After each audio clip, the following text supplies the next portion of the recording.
अस्सलामुअलैकुम।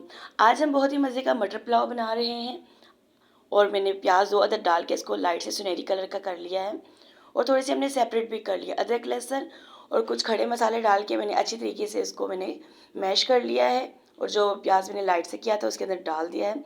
कटे हुए टमाटर भी 2 अदद मैंने डाले हैं, कुछ खड़े मसाले डाले हैं, ऊपर मेंशन किए हुए हैं। अच्छी तरीके से हमने इसको मिक्स कर लेना है। 2 टीस्पून मैंने नमक डाला है, अच्छी तरीके से हमने इसको भी मिक्स कर लेना है। 1.5 कप मैंने मटर डाले हैं, अच्छी तरीके से मटरों की भुनाई कर लेंगे और मैंने 4 कप पानी डाला है। इसको जब हल्की हल्की उबाल आने लग जाए तो भीगे हुए चावल हमने 2 कप लिए हैं तो ये भी डाल देने हैं। मैंने चिकन पाउडर डाला है और जिन्होंने मेरा चैनल सब्सक्राइब और लाइक नहीं किया कर देखें, ये बिल्कुल फ्री होता है, इसके कोई चार्जेस नहीं होते और लाइक और शेयर करने के भी कोई चार्जेस नहीं लगते। मैंने तकरीबन 5 से 10 मिनट के लिए कवर लगा के छोड़ दिया था।